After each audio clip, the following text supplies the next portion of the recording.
Здравствуйте, уважаемые зрители канала! Сегодня мы предлагаем вашему вниманию новый выпуск на тему «Факты о Лие Ахеджаковой, которые не афишировались в СССР». Лию Ахеджакову до некоторых пор многие зрители считали замечательной, любимой актрисой. Она является лауреатом Государственной премии РСФСР имени братьев Васильевых и дважды получала премию Ника за свои творческие успехи. Однако в конце 90-х в жизни актрисы произошли некие события, которые сделали Лию Меджидовну не очень приятной дамой. А в прошлом году она, как бы сказали некоторые, вообще сильно облажалась, направо и налево закидывая свое мнение, которого по сути никто и не спрашивал. Как же докатилась Лия Меджидовна на старости лет до того, чтобы сыграть пьяницу, ругающуюся на могилах ветеранов в спектакле, в котором есть пропаганда ЛГБТ и чистейшая русофобия?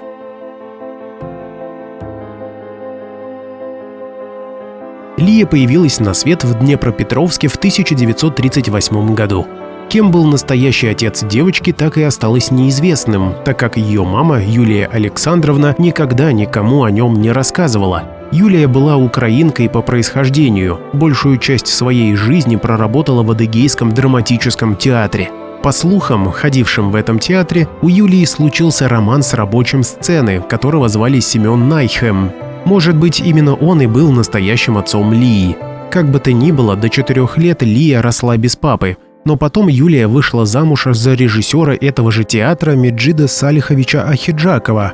Он был адыгейцем и много лет проработал в Адыгейском драмтеатре. Говорили, что это первый режиссер адыгейского происхождения, который смог окончить Московский театральный вуз. На фронт Меджид Салихович не попал, так как имел бронь. А в конце 1950-х годов он стал главой областного управления культуры в Адыгее, и одной из его задач стала популяризация адыгейского языка наравне с русским. Отчим дал Лии свою фамилию и отчество, стал поистине родным для девочки. Много времени они проводили вместе, а когда Лия уже выучилась на актрису, даже снимались вместе в одном фильме «В старых клячах», где сыграли отца и дочь.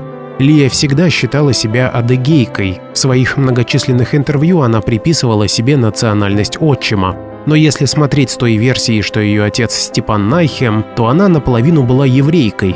Если вспомнить, что в СССР, да и в других странах евреев не очень-то привечали, то Лия поступала правильно, никому не сообщая, что наполовину семитка.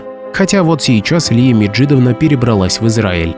Интересно, на каком основании она планирует получить израильское гражданство? У Юлии Александровны после войны обнаружилась открытая форма туберкулеза. Мама постоянно хворала, по воспоминаниям Лии, а девочка в детстве всегда боялась, что мать может умереть. Лия часто вставала ночью, чтобы послушать, дышит мама или нет. Матери становилось все хуже, и надежды на то, что болезнь пройдет, уже не оставалось. Лии было 10 лет, когда она, уже отчаявшись, написала письмо на имя Иосифа Виссарионовича Сталина, рассказав, как ей страшно, и попросив помочь в лечении мамы. Просьба девочки была услышана. Родственникам Юлии Александровны прислали редкое лекарство, которое было на вес золота. И этот препарат смог вылечить неизлечимую даже в наше время болезнь. Юлия Александровна прожила еще долгую жизнь, скончавшись в 74 года от онкологического заболевания. Согласно одним источникам, поступлению в театральный вуз противился отчим Лии. Он очень хотел, чтобы падчерица выучилась на кого-то другого, и убедил ее поступить в Институт цветных металлов и золота в столицу. По другим источникам, Ахеджакова выбрала этот институт сама, но потом поняла, что не по душе ей эта профессия, и через 1,5 года учебы Лия бросила это направление. Она поступила в Государственный институт театрального искусства имени Луначарского в Адыгее. Уже на старших курсах Лия была принята в труппу театра юного зрителя в Москве. Закончив ГИТИС в 1962 году, она полностью посвятила себя работе в ТЮЗе. Обычно Ахеджаковой доставались роли травести, где она играла персонажей мужского пола, так как актриса была маленькой и похожей на мальчика. По собственным воспоминаниям Лии, самой первой ее ролью был Ниф-Ниф из постановки «Три поросенка». Потом лет 10 она играла белочек, пионеров и даже как-то пришлось перевоплотиться в избушку на курьих ножках. Дебютом Лии в кино был фильм-спектакль «Декабрь 1941», который сняли в 1966 году. Потом были небольшие роли в фильмах-сказках, и со временем появились более серьезные работы. Наконец, в 1977 году Лия Ахеджакова получила такое долгожданное и судьбоносное приглашение в театр «Современник». Он стал для актрисы практически вторым домом. Именно здесь все эти годы и прослужила Лия Ахеджакова, вплоть до весны 2022-го. Там актриса сыграла самые значимые роли в ее карьере. Ее дважды награждали премией Ника за вклад в культуру и искусство, и дважды Лия Меджидовна получила премию «Звезда театрала». В общей сложности за свою карьеру Ахеджакова сыграла более чем в 60 фильмах, и еще она принимала участие в озвучивании мультфильмов. Главных ролей было немного, но все очень яркие, запоминающиеся. А фильм «Ищу человека» с ее участием отметили призами в Локарно и в Варне. Однако всесоюзная известность пришла Лии после того, как она стала появляться в комедиях режиссера Эльдара Рязанова. Наиболее известным стала «Ирония судьбы» или «С легким паром», где Лия Меджидовна сыграла подругу главной героини. Потом были роли в кинокартинах «Гараж» и «Мордашка», которые еще больше прославили Ахеджакову. А секретарша Верочка из «Служебного романа» вообще стала культовой фигурой. Фразы этого персонажа сразу же народ разобрал на цитаты. В 1991 году появился фильм «Небеса обетованные». Именно за него Лию Ахеджакову признали лучшей актрисой второго плана и наградили премией Ника.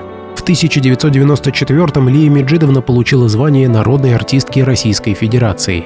Лия Ахеджакова замуж выходила 3 раза. В первый раз она заключила брак с актером Валерием Носиком. Они познакомились, когда Лия еще работала в московском ТЮЗе. Отношения были недолгими. Ахеджаковой не понравилось, что Валерий любит шумные застолья и вообще редко бывает дома. Кроме того, до Лии то и дело доходили слухи о том, что Валерий ей изменяет. В глубине души она чувствовала, что слухи отнюдь не безосновательны, виновен он. И вот в 1970 году у Носика случился роман с актрисой Марией Стерниковой, с которой он вместе работал. Как только Ахеджаковой рассказали об очередных похождениях благоверного, она сразу же развелась с ним. Вторым супругом Ахеджаковой был художник Борис Кочаишвили.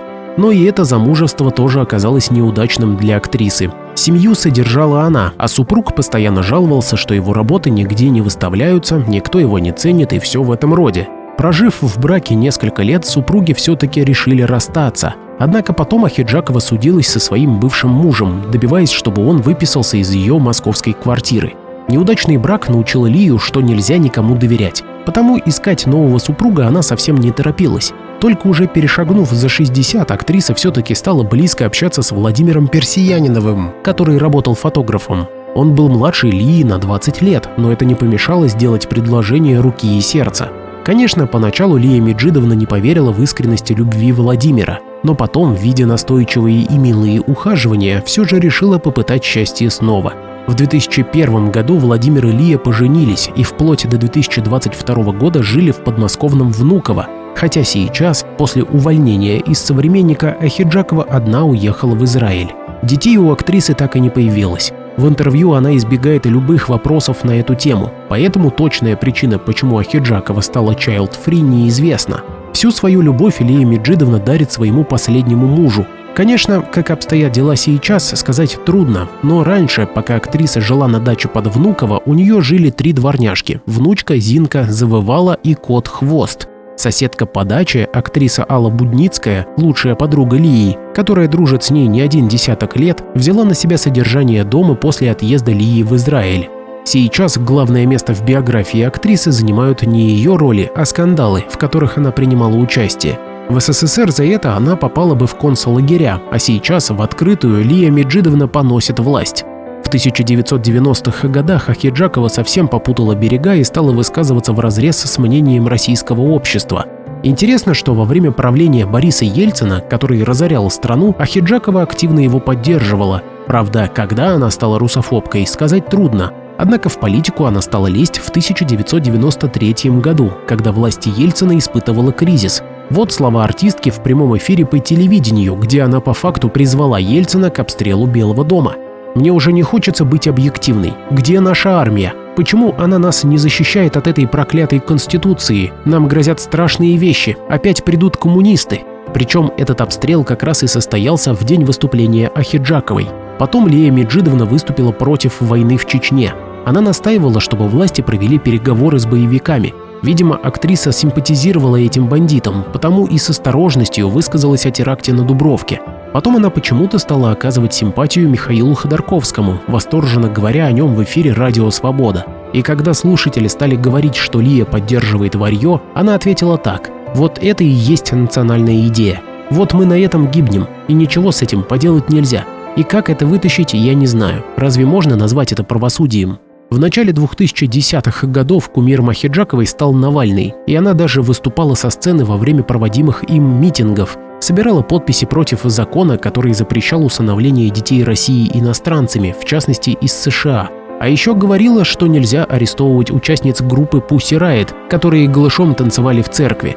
С декабрьских событий 2013 года на Украине Ахиджакова стала ярой защитницей украинского народа, оскорбляющей Россию. Украинцы бегут от нас как от чумы. Русский язык их шокирует. Они не хотят нас категорически. Они в Европу-то хотят только, чтобы нас, большого брата, рядом не было. Странное высказывание, не так ли? В 2014 году Ахиджакова в эфире радиостанции «Эхо Москвы» прочла стихотворение поэта Андрея Орлова, в котором он от лица России и ее народа извинялся за сбитый над Донецком пассажирский лайнер. Кроме того, актриса негативно высказалась о политике в отношении Крыма. В целом же позицию актрисы стали вообще называть русофобской. А летом 2015 года Ахиджакова в прямом эфире на канале «Дождь» сделала вообще странное заявление, попросив прощения у Армении за какую-то русскую оккупацию. Страшное дело, что сейчас творится в Армении. Голова вот такая. И опять повторяется, как это было в Крыму. Там же так называемые вежливые люди уже, опять оккупация. Хочется извиниться перед народом Армении за российскую агрессию и оккупацию. Еще раз хочется сказать, что все то, чем занимается 84-летняя Лия Ахиджакова сейчас, в сталинское время привело бы ее к расстрелу или пожизненным лагерям.